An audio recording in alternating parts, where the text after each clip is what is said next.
Muy buenas tardes. Es un gran placer para mí invitarlos a la segunda keynote de la PyCon Chile. Tenemos en esta oportunidad a Roberto Toro, quien es director de la Unidad de Neuroanatomía Aplicada y Teórica del Departamento de Neurociencia del Institut Pasteur de París. Después de una licenciatura en Ingeniería en la Universidad Santa María de Chile, Roberto obtuvo una maestría y un doctorado en Ciencias Cognitivas y Neurociencias en la Universidad de París y está interesado en el desarrollo y evolución del cerebro. Su equipo utiliza modelos computacionales para comprender mejor el origen de la organización neocortical, en particular los modelos biofísicos de plegamiento y de conectividad del cerebro. Los dejo con ustedes a Hola, muchas gracias por la invitación. Verdaderamente un gusto de estar virtualmente en Chile, a pesar de que durante los últimos años no ha sido posible ir en persona. Y les voy a mostrar un poco del trabajo que hacemos y de la importancia de Python en nuestro trabajo. Voy a compartir mi pantalla.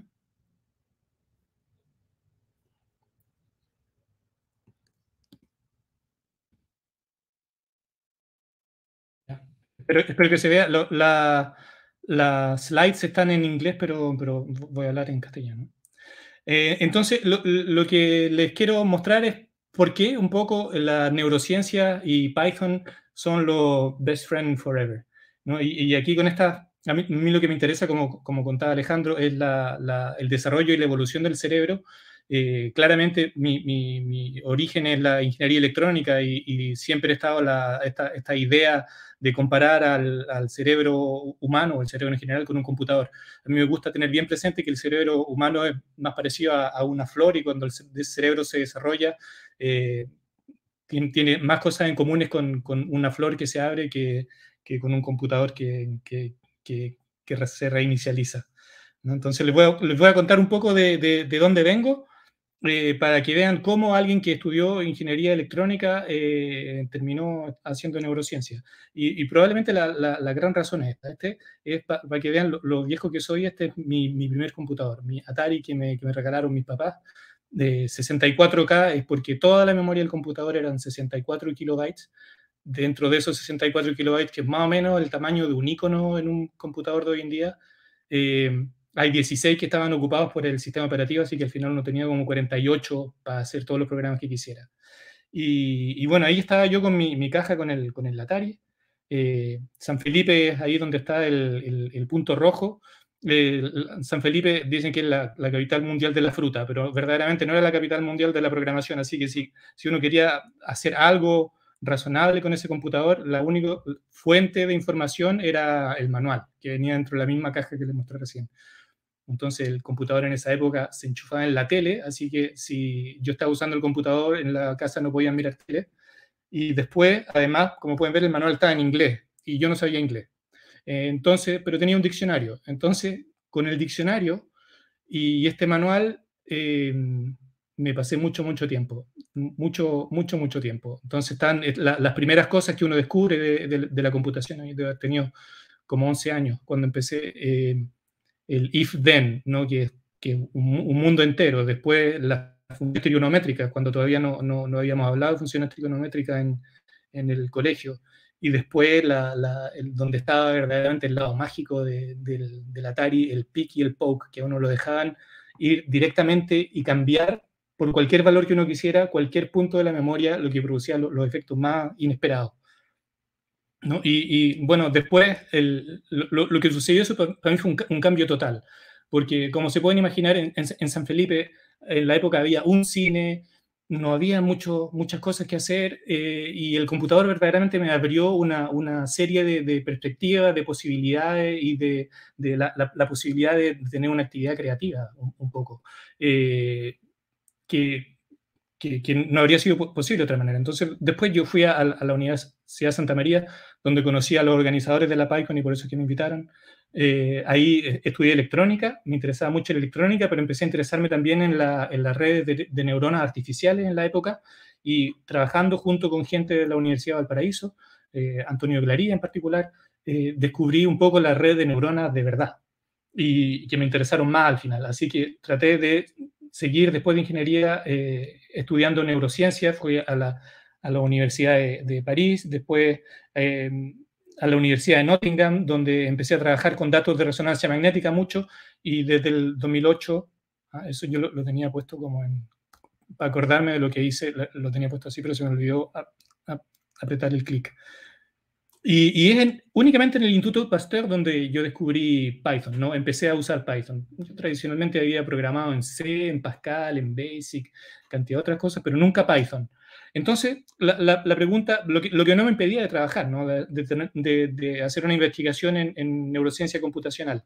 Entonces, la pregunta que uno se puede hacer es, ¿qué es la originalidad de Python? ¿Qué es lo que Python aporta?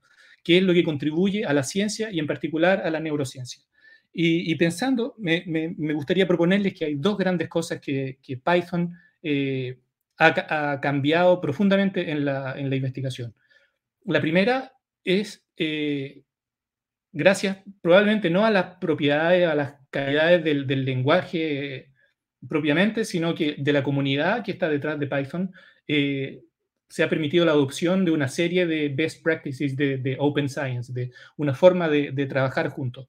Les voy a mostrar un poco. Esta foto es una foto un poco histórica, porque hay muchos de los pioneros, vamos a decir, del Open Science y de Python en mi campo de investigación que están sentados ahí. Entonces, nuestra herramienta es la máquina de resonancia magnética. La máquina de resonancia magnética se encuentra básicamente en todos los hospitales del mundo, ¿no? ¿Cómo funciona una máquina de resonancia magnética? No es muy distinto si uno hace abstracción de todos los millones de dólares de parafernalia de una guitarra. Imagínense que usted tuviera una guitarra que, en vez del cerebro o del cuerpo de una persona, adentro de una caja. Uno no puede ver lo que hay al interior. Y a esta guitarra hay una cuerda que le falta. Uno puede usar el fenómeno de la resonancia para tratar de ver cuál es la cuerda que falta. Lo que uno hace es uno canta o toca con algún instrumento las notas de la guitarra, y si ve que hay una que no resuena, cuando escucha, esa es la cuerda que falta. Ese es básicamente el principio de la resonancia magnética. Lo que uno hace es tratar de escuchar en todos los lugares del espacio si hay o no agua, ¿no? Y como los dos grandes componentes del tejido biológico, en el cerebro en particular, es grasa y agua, entonces uno puede reconstruir una foto del cerebro, que son muy difíciles de analizar. Uno puede construir estas fotos de la anatomía del cerebro, pero también fotos de la función del cerebro. Se requiere una cantidad de conocimientos que van desde la física de la resonancia magnética hasta la neurociencia y la psicología, la psiquiatría, la medicina, ¿no? Entonces, esta herramienta es probablemente una de las que produjo la explosión de resultados en neuroimagen, o facilitó la explosión de resultados en neuroimagen. Se llama SPM, por Statistical Parametric Mapping, y lo que tenía de interesante es que simplificaba un poco toda la complejidad tecnológica detrás del estudio de neuroimagen por resonancia magnética, con una interfaz donde la gente podía ir y hacer clic en distintos botones. Está escrita en MATLAB. Ustedes saben todo lo que se puede decir de MATLAB. Y bueno, SPM. Después, otra herramienta un poco dentro de la misma idea. Esta herramienta SPM y esta otra FSL son open source. Uno puede bajar el código, mirar el código en FSL, C, C++ y ahora más recientemente Python.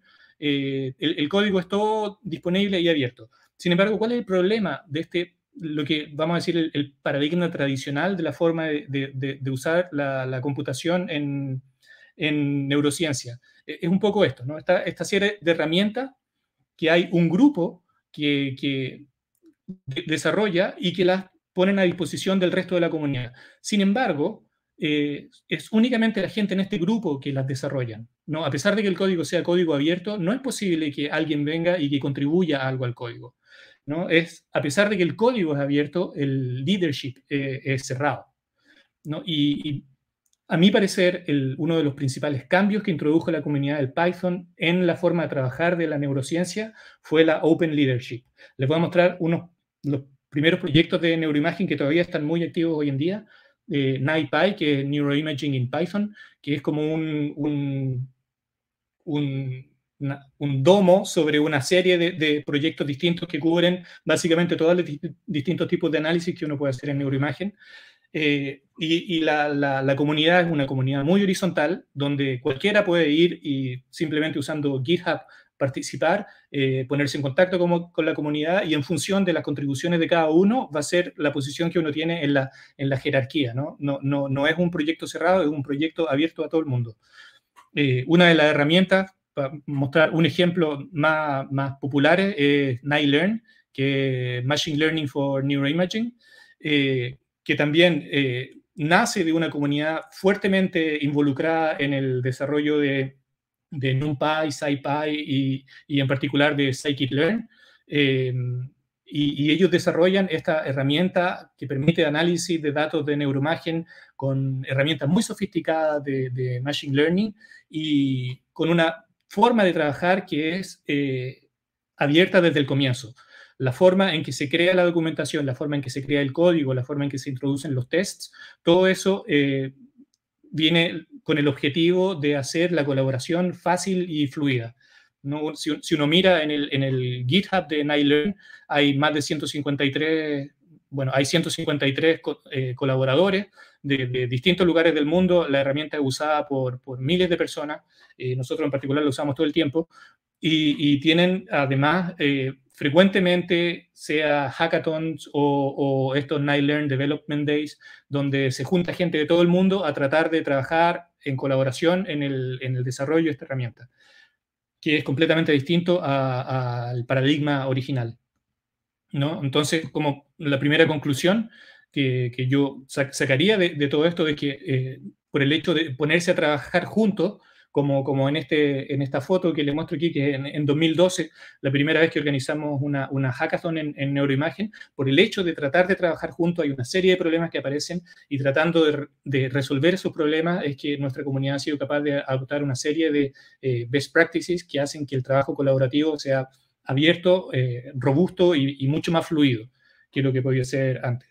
Sin embargo, y esto es fantástico, y es verdaderamente algo que sin la comunidad de Python probablemente no habría existido. Y uno ve todavía el problema en la comunidad que sigue usando MATLAB o C y C++, que no es algo que sea tan fácil como en la comunidad del Python. Para mí la principal contribución. Sin embargo, hay otra cosa que encuentro que desde el punto de vista científico muy interesante, y es esta, ¿no? La multidisciplinariedad, ilustrada aquí con este Keiko, que tiene una serie de módulos, ¿no? que se importó con Import Multidisciplinarity, y esto es lo que a mí me parece que es muy único de Python.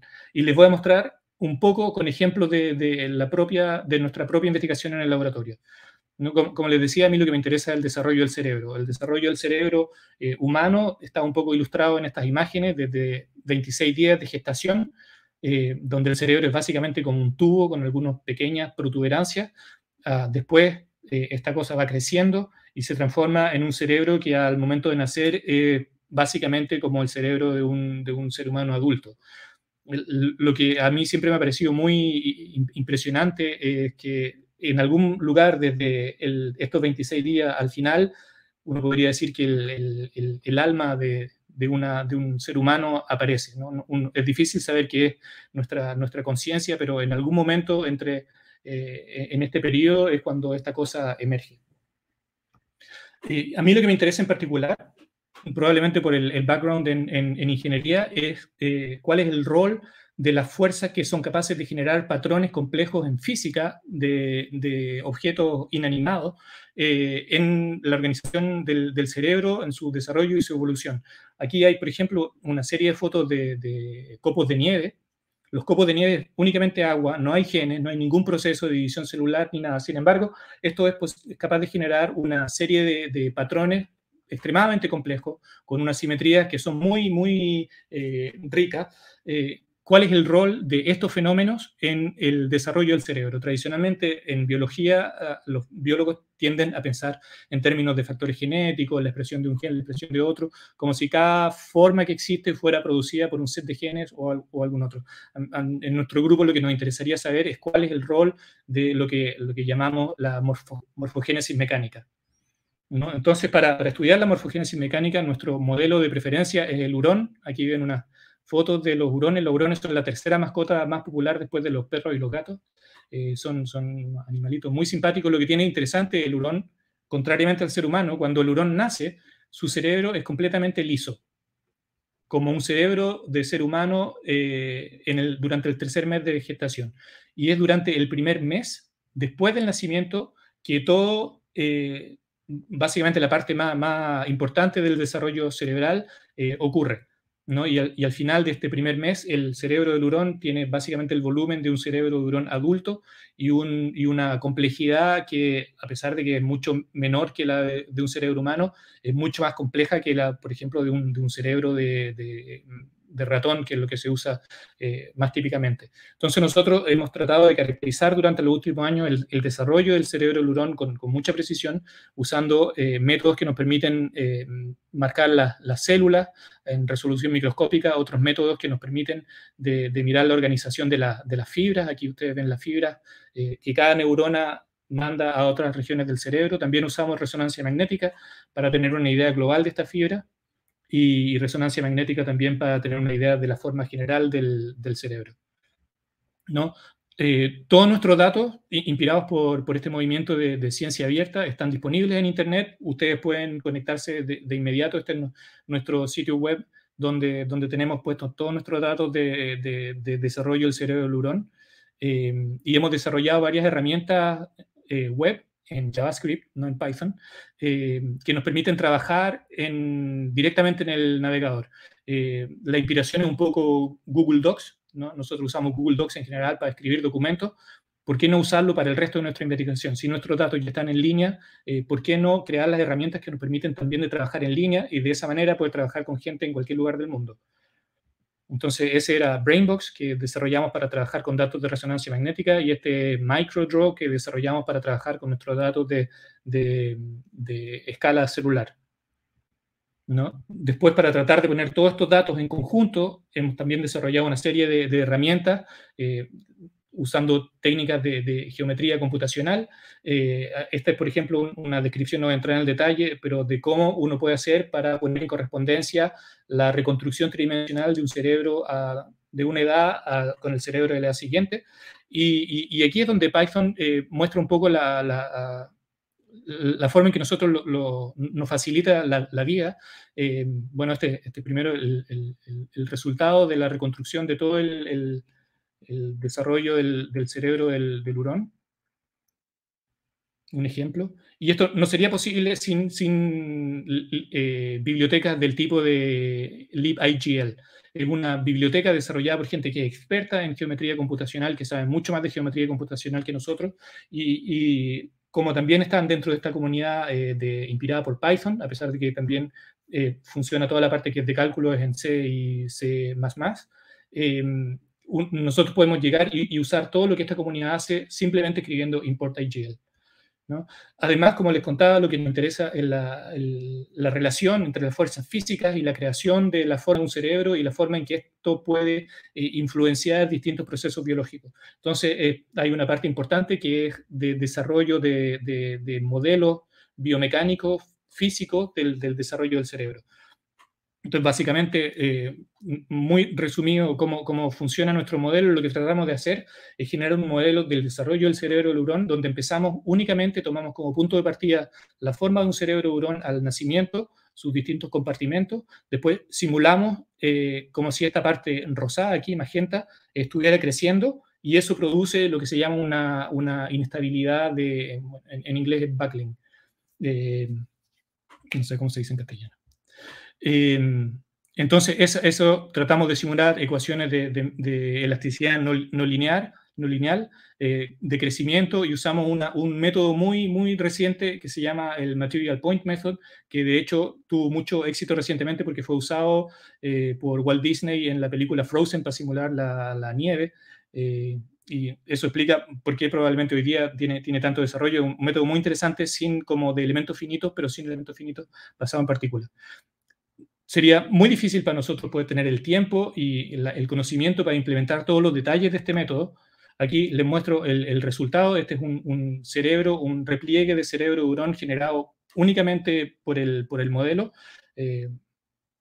Y nuestra herramienta principal en este modelo es TaiChi, que es otra de estas herramientas en Python, que también tiene una comunidad muy activa en GitHub y que permite hacer una serie de modelos mecánicos muy sofisticados que usan la GPU de una manera muy óptima, así que nuestras simulaciones no se demoran meses en correr, sino que únicamente días, ¿no? Y también simplemente haciendo import TaiChi, nosotros tenemos acceso a todo el conocimiento de esta otra comunidad. Finalmente, como les contaba, nosotros trabajamos mucho con datos de resonancia magnética. Aquí nuevamente la foto de la foto histórica que les mostraba al comienzo. Nos interesa en particular el estudio de los casos en que el cerebro no se desarrolla normalmente, y esos son los problemas del neurodesarrollo. Un problema del neurodesarrollo en particular es el autismo. Han habido mucho trabajo sobre el autismo, hay datos abiertos de autismo disponibles a todo el mundo, y en general la gente usa los datos cada cual por su lado. Nosotros, inspirados nuevamente por esta idea de Open Science, lo que tratamos de hacer fue, lo que hicimos fue procesar todos estos datos y ponerlos a disposición de la comunidad y hacer un Big Data Challenge, donde la gente podía tomar una parte de estos datos que era pública, entrenar sus algoritmos y después tenían un puntaje basado en un grupo de datos que guardábamos privados, ¿no? Esto, bueno, obtuvimos varios resultados bien interesantes. Primero, un AUC de casi 0,8, lo que es bastante único en neurociencia. Cuando uno usa datos de genética, por ejemplo, uno no consigue tener un nivel de predicción de este tipo, es más bien 0,6. Y lo que se muestra además es que si seguimos aumentando la cantidad de datos, probablemente podemos seguir aumentando la precisión de los algoritmos de predicción. Esto requiere toda una serie de herramientas en Machine Learning que nuestra comunidad conoce un poco más y desarrolla, pero que sin embargo no podrían ser desarrolladas al nivel de lo que hace Scikit-learn, por ejemplo. Y nosotros simplemente por el hecho de escribir import Scikit-learn tenemos nuevamente acceso a todo el conocimiento de esta otra comunidad de una manera que es muy, muy fácil. Entonces, lo que yo les quisiera decir es que Python le da a los investigadores una especie de lengua franca, un lenguaje común, que nos permite a todos de combinar los distintos campos del conocimiento y no simplemente de pararse en los hombros de gigantes, pero pararse cada uno en los hombros del otro, ¿no? De avanzar juntos como una comunidad independiente del campo en que trabajemos, verdaderamente de una forma interdisciplinaria. Entonces, por todo eso, yo creo que neurociencia y Python son best friends forever.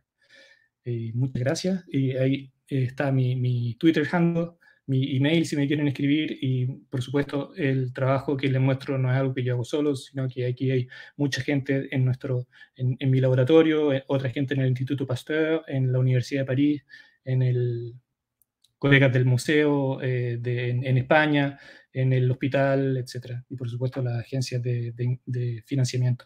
Y finalmente estamos organizando del 6 al 8 de diciembre ahí el corazón está contento, ¿no? Y estamos organizando el 6 al 8 de diciembre una cosa que le pusimos Brainweb Metaverse, donde vamos a explorar el uso de la realidad virtual y la realidad aumentada en neurociencias. Si les interesa, vayan ahí a brainwebgithub.io y podemos trabajar juntos. Eso sería todo. Muchas gracias. Muchísimas gracias, Roberto. Voy a aplaudir en representación del público virtual. Me encantó la charla, la encontré muy, muy, muy entretenida. Estoy viendo acá en nuestro canal de Discord, en donde también te felicitan mucho. Voy a partir con una pregunta mía. A veces, para valorar algo, el ejercicio personal que hago es imaginarme que ese algo no existe. Entonces, la pregunta que te haría es, ¿cómo te imaginarías tú que la neurociencia computacional en día, si Python por alguna razón no existiera o no se hubiese popularizado? Claro, yo pienso que tenemos el ejemplo, ¿no? Porque la situación de antes ya había una neurociencia computacional sin Python, código en MATLAB, código sin documentación, o el código en Francia documentado en francés únicamente, sin tests. Entonces han habido no un paper, sino que series de papers que han tenido que ser retractados porque había un bug en el código. ¿No? Lo que pasó con estos modelos de COVID, también encontraron bugs en el código. Es una forma de trabajar que dio lugar a lo que se llama la crisis de la reproductibilidad. ¿No? La gente usaba herramientas que estaban mal hechas. Es como los científicos tienen esta cosa como de explorador, ¿no? ¿Cómo se llama el Thor Heyerdahl, ¿no? Se hizo como una especie de barco de mala muerte para tratar de mostrar una teoría, ¿ya? Ese es como el know-how del científico, hacer una especie de barcos de mala muerte que muestran cómo uno puede avanzar un poquito. Pero llega un momento en que uno necesita construir un buque. Y a pesar de que los dos son cosas que flotan y que pueden llevar a una persona del punto A al punto B, no es la misma tecnología. Entonces, si queremos verdaderamente avanzar en problemas donde la biología no está de nuestro lado y que necesitamos en realidad no simplemente mirar datos de 50 personas, pero de 500.000 personas, entonces el tipo de know-how que tenemos ya se vuelve insuficiente. Y el tipo de herramientas que se necesitan son las herramientas que la comunidad de Python maneja mucho, mucho mejor que nosotros, en general la comunidad de la informática, ¿no? Es esencial. Y la ausencia de esas capacidades han demostrado ser catastróficas. Gracias, Roberto. Tengo algunas preguntas que las voy a leer literalmente. La primera dice, ¿cuáles son los módulos esenciales que le recomendarías a alguien que quiere comenzar con neurociencia? Mire NiPy.org. Si le interesa la neuroimagen, eso NiPy.org es Neuroimaging Pi. Si lo que le interesa es más bien la neurociencia computacional, las redes de neuronas, no las redes de neuronas tipo TensorFlow, sino que las redes de neuronas tipo las que uno tiene en la cabeza, mire un programa que se llama Brian, que también está escrito en Python, muy bueno y con también una comunidad muy, muy activa. Eso le recomendaría. Y déjame colgarme esta pregunta, porque de repente tú te metes a NiPy o a estas cosas y un poco como esta expresión que se usa de tomar agua del grifo. Sí, O sea, sí, tú ves 20 cosas. ¿Habrá algún camino un poco más claro. pavimentado, más Sí, lo asequible primero, para alguien que dice, ya quiero meterme en esto sí. Yo pienso que lo fácil es entrar por NiLearn. Bueno, la respuesta de verdad tendría que ser, ¿qué es lo que le interesa? Y en función de eso yo le diagnostico lo que tiene que ir a mirar. ya. Pero eso no es siempre posible. Entonces lo que es como la otra estrategia posible es empezar con NiLearn. ¿Por qué NiLearn está enfocado en la resonancia magnética funcional, actividad cerebral y cosas así? Pero la documentación es muy, muy buena. La documentación, toda la documentación es ejecutable. Pues uno puede bajarlo en Jupyter Notebook o Binder y probarlo inmediatamente con datos que están todos en línea. Entonces es muy fácil empezar por NiLearn porque la doc es un curso de neuroimagen. ¿Ya? Después no es un curso de toda la neuroimagen, se enfoca a la neuroimagen funcional. ¿Y Neuromatch? NiLearn. ¿Del curso de Neuromatch? Ah, sí, fantástico, sí. Pero es claro, ¿cómo se me olvidó? No, eso es Perdón. absolutamente algo que hay que hacer. Gratis, community driven, es verdaderamente bueno. Pero ahí van a darle, ese es más bien un curso, ¿no? Lo que yo te estaba diciendo es como hands-on, la librería, la biblioteca, que es más fácil de apropiarse, a mi parecer, es NiLearn. Pero sí, claro, lo que le interesa es la neurociencia computacional de una manera bien global, la Neuromatch Academy es un esfuerzo fantástico.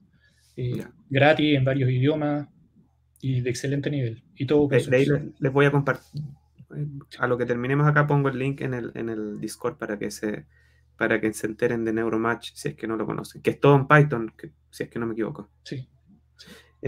Sigo con más preguntas. Bueno, te felicitan y la pregunta es, ¿cómo fue ese salto entre ingeniería electrónica a más desarrollo de Python y un enfoque más computacional?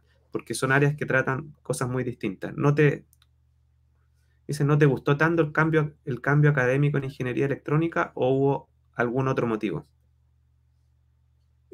Mira, yo como empecé a programar solo, me acuerdo cuando me trataron de enseñar a programar en la universidad y El paralelo que se me ocurrió es como si a uno, como si uno tuviera cursos de juegos de video y te dijeran, para la semana que viene tiene que estudiarse el nivel 1, ¿no? Y ahí tiene, poder jugar el nivel 1 y ver qué es, porque hay que saltar encima de los champiñones o cosas así.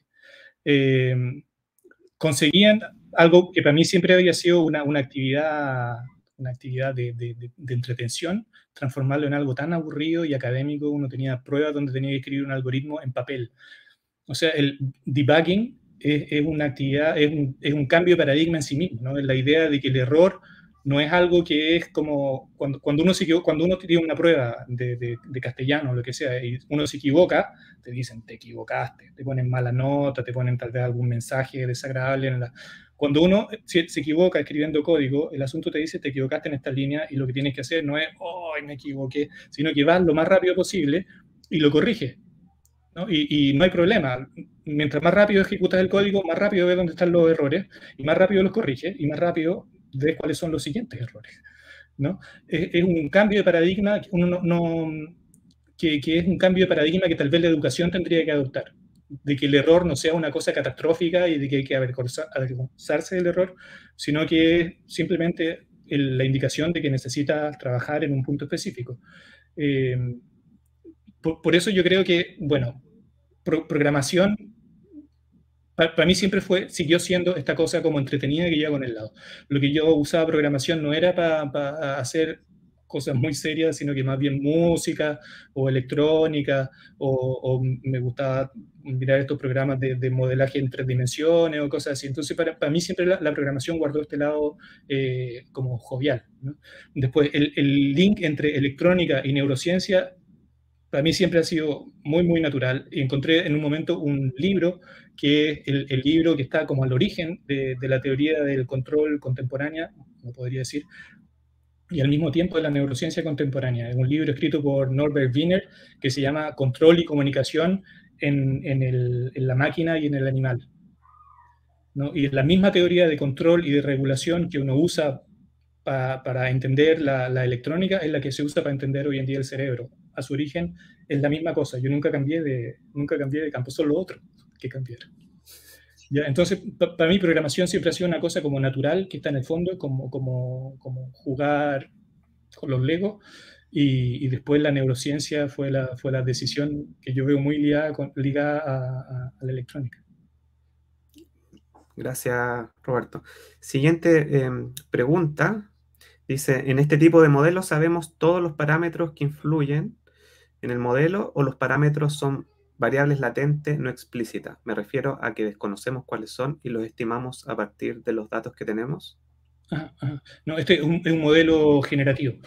Es un modelo generativo donde las ecuaciones son lo que le dicen principios primeros, ¿no? Como por ejemplo cuando uno modeliza la caída de un proyectil, uno tiene la fuerza, la masa, la aceleración, que uno se da como de una forma casi axiomática. En este modelo también, la idea es que un modelo donde las fórmulas todas dicen algo que es en sí una teoría. Por ejemplo, la teoría de elasticidad dice, si uno tiene algo que es elástico y uno lo estira, cuando lo suelta, trata de volver al tamaño que tenía, ¿no? Esa es la teoría y después uno lo escribe en forma matemática. Después, para modelizar el crecimiento, hay otra teoría y uno la escribe en forma matemática. Entonces, hay una serie de técnicas últimamente que se llaman para tratar de hacer impedancia inversa, como el Approximate Bayesian Computation, los métodos ABC, donde uno muchas veces tiene datos, muchos datos, y uno tiene un modelo que está completamente sin relación con los datos, y lo que uno puede tratar de hacer es simular el modelo, producir datos de simulación, y después tratar de ver, de inferir cuáles son los parámetros del modelo basados en los resultados que uno obtiene. Eso es lo que se podría hacer con este tipo de modelos. Hay todo un movimiento de, por ejemplo, redes de neuronas interpretables, donde en vez de simplemente hacer el fit de un autoencoder o de una red de neuronas con millones de grados de libertad a los datos, lo que uno trata de hacer es más bien tratar de fitear, ¿no? Bueno, fitear, sí, ajustar una ecuación a los datos. Esa es más bien la estrategia que estamos usando. No son variables latentes, son todas variables interpretables. Gracias. Siguiente pregunta. ¿Es Python siempre suficiente en neurociencia o hay momentos en que se necesita usar un lenguaje como C o C++ para problemas de rendimiento? Perdón, por problemas de rendimiento. Sí, la razón de C y C++ es cada vez menos el rendimiento, porque por ejemplo NumPy llama a funciones que están escritas en C y C++. TaiChi, que es la otra biblioteca que utilizamos, se compila en CUDA, por ejemplo, así que el código es muy, muy óptimo. No hay verdaderamente un problema de velocidad. Sin embargo, Python no es la única herramienta que usamos en general para análisis estadístico. Todavía hay muchos campos en que es R, lo que se usa más. Nosotros usamos en particular R para todo lo que tiene que ver con evolución y muchas veces genética.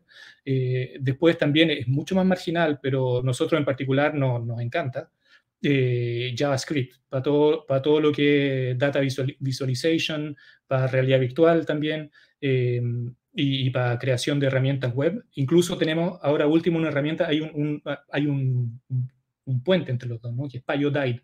PyODide es Python, una serie de bibliotecas de Python que están compiladas en WebAssembler. Entonces uno las puede ejecutar directamente en una página web estática, que uno tiene sin tener que instalar nada ni cargar nada. Es comparable en términos de velocidad, un poco más lento por supuesto, pero podemos integrar Python dentro de una página web sin tener un servidor. Entonces JavaScript es verdaderamente un juguete fantástico, para mí es lo que más se parece a mi experiencia de programar de cabro chico, ¿no? El juguete que me permite hacer 3D, música, echar a andar un robot, lo que sea. Y Python es más serio. Claro, bueno, además de eso, mucha gente está usando Julia, que yo no he usado en particular, y MATLAB. Todavía hay mucha gente que usa MATLAB. Sin embargo, con varios cuestionamientos que vienen un poco de la comunidad del Python, de cómo hacer para limpiar el código MATLAB, para hacer test en código MATLAB, guardar un estilo homogéneo en el código, etcétera. Tratar de Pero hacerlo calzar, de usar Octave, ¿no? Python, Julia y R son como amigos. Sí, O sea, Jupyter. Jupyter de eso viene de ahí. Sí, Pero MATLAB es como el niño ahora que pasó a ser claro. el que Y lo nadie puede interesante poner. es que Jupyter corre en JavaScript. Em, El hijo ignorado, el hijo sí. bastardo. Una otra pregunta dice que no tiene que ver con Python. El desarrollo del cerebro humano en caso de los prematuros. ¿Se termina Ujú. de desarrollar una vez que están fuera del vientre de la madre, similar como lo hacen los hurones? Está bonita la pregunta.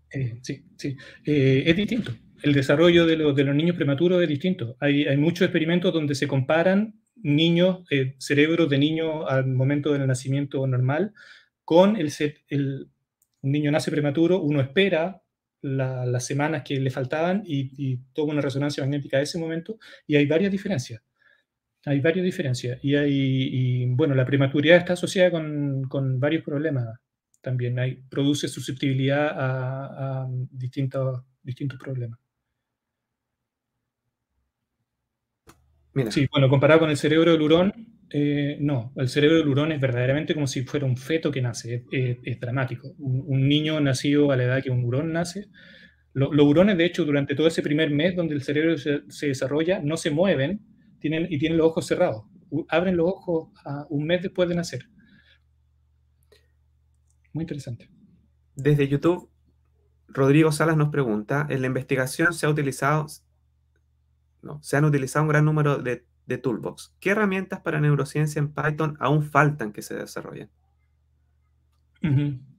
En Python yo encuentro que falta, bueno, son todas las herramientas que usamos en otros lenguajes. Por ejemplo, usamos mucho visualización de datos en JavaScript, porque algo como D3 todavía es más fácil usar en JavaScript que en Python. Eh, a mí en general, cuando uso Python, hago un plot, ¿no? Pero si trato de hacer un plot animado, eso ya se me fue el fin de semana. Después están todas las herramientas en estadística, aunque han habido muchas mejoras, en R la cantidad de herramientas excelente es increíble y sigue desarrollándose. En particular en estadística, los modelos lineales a efecto mixto, o incluso no lineales a efecto mixto, todavía están mucho mejor desarrollados en R, con también funciones para visualizar los datos que son mucho mejores por el momento. ¿Y qué Y crees tú? finalmente en evolución también sigue siendo un nicho de R. Y como comunidad global, más allá de Python, ¿tú crees que vale la pena que alguien en Python se esfuerce, por ejemplo, en agregar a Python todos los algoritmos estadísticos que ya están en R?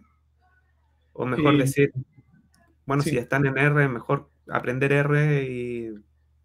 sí. No sé si habrá una buena razón, pero nosotros por comodidad, si estamos haciendo un análisis donde tenemos neuroimagen y podemos usar Python para hacer análisis de evolución, lo hacemos en Python. Eh, entonces, toda la cosa como, bueno, uno usa árboles filogenéticos, ¿no? Donde tiene distintas especies y cosas así. Todo eso, las manipulaciones básicas se pueden hacer en Python, entonces es agradable no tener que cambiar. Aparte de lo que tiene de bueno Python también, que uno puede usar Google Colab, nosotros usamos mucho los Google Colab para trabajar en colaboración también, y no sé si funciona R en Google Colab, yo por lo menos nunca lo he visto, siempre lo he visto en Python. Entonces yo pienso que hay un interés, pero no sé si la comodidad sea suficiente justificación. Gracias. La otra pregunta es, ¿se puede usar la neurociencia fuera de lo que es investigación, por ejemplo, en empresas? Y se complementó la pregunta y dice, por ejemplo, aplicar algoritmos neurocientíficos en problemas distintos. Ajá, ajá.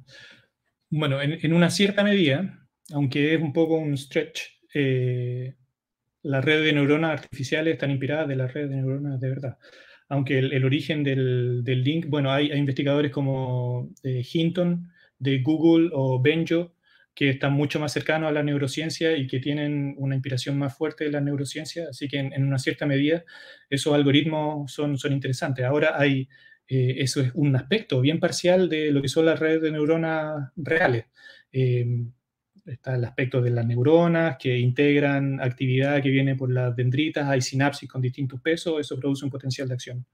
Esa es básicamente la inspiración de base de la red de neuronas artificiales. Después probablemente en la idea de la convolución está la idea del campo receptivo, y cada neurona ve un pedacito de la imagen, por ejemplo. ¿No? Pero hay muchos otros fenómenos interesantes. Últimamente está el spiking, las redes de neuronas no producen un valor a la salida, producen un impulso.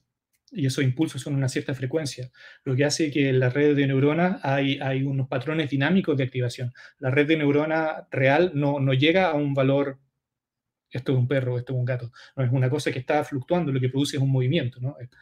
Etcétera. Todo eso todavía no es parte de algoritmos que tengan utilización práctica, pero podría ser. También otra cosa que me parece muy interesante, los modelos estos están todos basados en la idea de la neurona. Neurona, imaginémonos que hay, no sé, 10 a la potencia 10. Sin embargo, conexiones, hay eso al cuadrado, ¿no? Cada conexión en un cerebro real puede aprender. Lo que aprende no es intensidad de relación de una cosa con otra, sino que el tiempo, la temporalidad. Cada axón de una red de neuronas de verdad está enrollado en una capa de mielina que hace que el impulso, impulso nervioso viaje más rápido o más lento. Y eso se aprende. Eso tiene, es como los semáforos en las calles, ¿no? Es que están sincronizados de una forma que hace que los vehículos pasen con una cierta fluidez. Son las mismas calles, son los mismos autos, sin embargo, por el asunto de tener esta temporalidad, uno puede organizar comportamientos complejos. Todos esos fenómenos yo pienso que podrían ser interesantes en control en particular, porque el cerebro lo que es básicamente un órgano de control, ¿no? Entonces, todo lo que tenga que ver con control, todavía yo pienso que hay cosas que se pueden aprender del control biológico. Esta siguiente pregunta también viene de YouTube, aparte de felicitarte por la charla. Preguntan, ¿cómo ves Python dentro de 10 años influyendo o interviniendo tu investigación? Ajá. Yo no sé si sea Python, ¿eh? Yo pienso, cambió tan rápido de MATLAB, C, ahora hay mucha gente cambiando rápidamente a Julia. Sin embargo, probablemente Python no exista, pero lo que yo sí creo que va a seguir existiendo es toda la forma de trabajar de esta comunidad, ¿no? El asunto de darle la importancia al código que el código merece, el asunto de tratar de trabajar todo en conjunto. Bueno, los dos puntos de lo que hablaba en mi presentación, ¿no? Las prácticas que son prácticas que vienen inspiradas de una comunidad de informática mucho más fuerte que la que hay en ciencia. La idea de los tests, de integración continua, etcétera. Toda esa idea yo pienso que son, que espero, más bien que no estoy completamente seguro, pero espero que la comunidad académica las adopte, porque son verdaderamente importantes. Y el asunto de la interdisciplinaridad, de que por el asunto de trabajar todos juntos, podemos usar, yo pienso que ahora ya la gente se acostumbró, gracias a Python la gente se acostumbró a, si necesita hacer mecánica, a pesar de que sea un biólogo, uno puede rápidamente empezar a hacer mecánica. Y eso yo pienso que no va a desaparecer. En 10 años más yo espero que eso va a ser al contrario más fuerte. Probablemente no en Python, probablemente en algo distinto, pero el espíritu de la comunidad de Python va a seguir. Gracias. Siguiente pregunta. Los modelos, es la misma persona que nos preguntó sobre los modelos si eran variables latentes, continúa un poco con su pregunta y dice lo siguiente: los modelos generativos que se basan en leyes, ¿pueden ser reemplazados por algoritmos de optimización? Me refiero a que usando algoritmos de optimización podríamos obtener un conjunto de escenarios buenos, óptimos, que entiendo que en modelos generativos serían simulaciones. Me imagino que no se usan algoritmos de optimización porque tiende a ser lento. Ajá. Una muy buena pregunta, porque normalmente lo que uno tiene, imaginémonos un autoencoder o un análisis en componentes principales. Uno tiene muchos datos que vienen por un lado, muchísimos datos, por ejemplo, la cantidad de información que nos llega a la retina. Mucha información, cada segundo las cosas cambian, ¿no? No tienes todos esos datos, después se reduce a una cierta cantidad de variables latentes, que pueden ser, por ejemplo, las componentes principales, las más importantes, o unas cuantas neuronas en un autoencoder.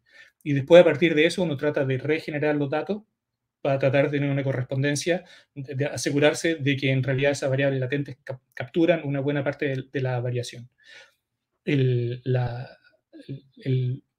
Lo que se supone, lo que uno admite, es que la información viene de afuera. ¿Ya? Y eso en Chile es probablemente el lugar en el mundo donde esa idea que es tan simple ha sido puesta en duda de la forma más contundente por Humberto Maturana y Francisco Varela, ¿no? La idea de la autopoiesis es de que los organismos vivos no son una respuesta al exterior. Los organismos vivos son un sistema complejo donde la mayor complejidad es intrínseca, ¿no? Dentro de un organismo vivo, y el caso del cerebro, ¿no? Si yo tengo, por ejemplo, n píxeles de activación que me llegan por la retina, la complejidad que uno tiene entre las orejas es órdenes de magnitud más grande. La cantidad de conexiones, la cantidad de neuronas, lo que dice la Katia, que está aquí trabajando al lado, muy seguido, di hola. Es que dentro de un cerebro humano hay suficiente conexión como para ir de ida y vuelta a la luna. Esa es la cantidad de fibras de axón que uno tiene. Entonces, las neuronas, en realidad, la principal fuente de actividad que tienen no viene de afuera, como un autoencoder, viene de adentro, ¿no? Lo que uno ve, probablemente 10% de lo que uno se construye como imagen del mundo viene verdaderamente de afuera. La mayor parte viene de lo que uno espera que va a pasar. De hecho, hay un punto que se llama el blind spot. Si hace Google en blind spot van a ver. Nosotros somos ciegos de un agujero del tamaño de una naranja a 1 metro de distancia. Así. Ciegos. Y ese punto donde no hay información es en permanencia rellenado por el cerebro para guardar la coherencia con lo que hay alrededor y con lo que uno espera. Si uno pone un cuaderno, por ejemplo, o una cosa de color, tengo esto nomás que no es de color, imagínense que es rojo y lo hago viajar desde aquí hasta acá. Hay un momento en que uno ya no distingue el color, no distingue que es rojo. Ese momento es mucho más tardío si uno va desde el centro hacia afuera que desde afuera hacia el centro. Uno lo sigue viendo rojo porque uno ya como que sabe que es rojo, ¿no? Entonces, el problema en los algoritmos de optimización que no tienen una estructura interna es que toda la estructura se supone que una reducción de dimensionalidad de datos que vienen de afuera. Sin embargo, en un organismo vivo hay muchos datos que son intrínsecos, que vienen del propio sistema. Tal vez habría que imaginar un sistema de optimización que tomara en cuenta esa estructura interna. Es todo el asunto de los sistemas complejos, ¿no? Que incluso, por ejemplo, está el problema de los 3 planetas, que con 3 planetas simplemente gravedad es un asunto que es casi banal. Es impredictible lo que va a suceder. Oye, esta pregunta está un poco marginalmente off topic, pero está súper buena. Espérate que se me arrancó. Ya, la pregunta que viene de YouTube también es, gracias por la charla. ¿Qué opinas sobre el tema de los neuroderechos y la exposición de datos en investigación clínica? Y que no sé si estás pendiente de las noticias diarias de Chile, pero parece que hace poco se aprobó la ley. Algo había mirado de los nuevos derechos porque habíamos mirado, estamos tratando con Alejandro en particular y otros colegas de tratar de hacer una red latinoamericana para compartir datos de neuroimagen. Compartir los datos y también compartir el know-how de analizar los datos, etcétera, etcétera. Entonces está el problema a mí me parece un problema muy interesante. Tiene varios aspectos, por supuesto. Nadie quiere que sus datos privados, o si uno tiene algún problema que no quiere que todo el mundo sepa, uno tiene derecho a su privacidad. Sin embargo, hay un profesor en la Santa María que contaba que en la época victoriana, cuando una señora de la alta sociedad iba al médico y tenía mal en algún lugar, iba con una pequeña muñequita y levantaba el vestido de la muñequita y le decía, me duele aquí. Porque ella era imposible que fuera a revelar su humanidad frente a un médico desconocido, ¿no? Es imposible. Yo pienso que uno también tiene el deber, por ejemplo, lo que me interesa en particular como enfermedad del desarrollo del autismo, si uno quiere ser capaz de ayudar a la gente con autismo, necesitamos muchos más datos de lo que tenemos. Si no, es imposible. Mirándole la cara a una sola persona, va a ser imposible que nos imaginemos lo que sucede. Se necesitan grandes masas de datos. Hay que encontrar la forma de que los datos sean seguros. Me parece un problema que muchas veces la gente dice, imagínate que participo que tengo, no sé, depresión, y participo en un estudio donde hay datos de gente de depresión, y después hay una empresa de seguro donde yo quiero comprar un seguro y ellos se dan cuenta de que yo estaba en el proyecto este de depresión y dicen, si usted tiene depresión, entonces su seguro va a ser mucho más caro. ¿Ya? La solución no me parece ser no contribuir datos abiertos, sino prohibir a las empresas de seguro de hacer ese tipo de discriminación. Me parece mucho más lógico, implica una especie de regulación y de respeto por las personas. Hay la cantidad de datos que Facebook o Google juntan sobre la gente podría servir a ayudar a la gente. El problema es que le pertenecen a una empresa. Si esos datos tuvieran un oversight, una regulación que fuera una cosa abierta y pública, yo pienso que la situación sería muy distinta. Ahí es un problema político importante. Está el problema de los neuroderechos, claramente el problema de tratar de ayudar a gente que son probablemente los más frágiles entre nosotros y que en países como Chile en particular sufren mucho porque no tienen ningún tipo de ayuda, y si uno verdaderamente quiere encargarse de los más frágiles entre nosotros, no hay otra alternativa Roberto, que se necesitan. Estamos en el tiempo, así que voy a agradecerte muy de corazón tu charla. La charla estuvo muy buena y la sesión de preguntas igual también muy interesante y entretenida. Me encantaría seguir conversando contigo. Ojalá alguna vez pronto nos volvamos a ver y te invitemos a otra cosa. Así que voy a aplaudirte otra vez. Muchísimas gracias. Y eso, quiero aprovechar la oportunidad a todos los que nos están viendo, de recordarles que pueden inscribirse en las charlas relámpagos, que son estas charlas de 5 minutos sobre el tema que se les ocurre. Hay un formulario breve que tienen que llenar en el Discord, se meten, lo llenan y les van a contar después cómo hacerlo. Es una muy buena oportunidad para los que están acá, que quieran contar sobre algún tema en que estén trabajando. No es necesario que sea un super proyecto, cualquier cosa, incluso una demostración, que nos cuenten algo que les haya interesado. Son todas las cosas, las actividades bienvenidas.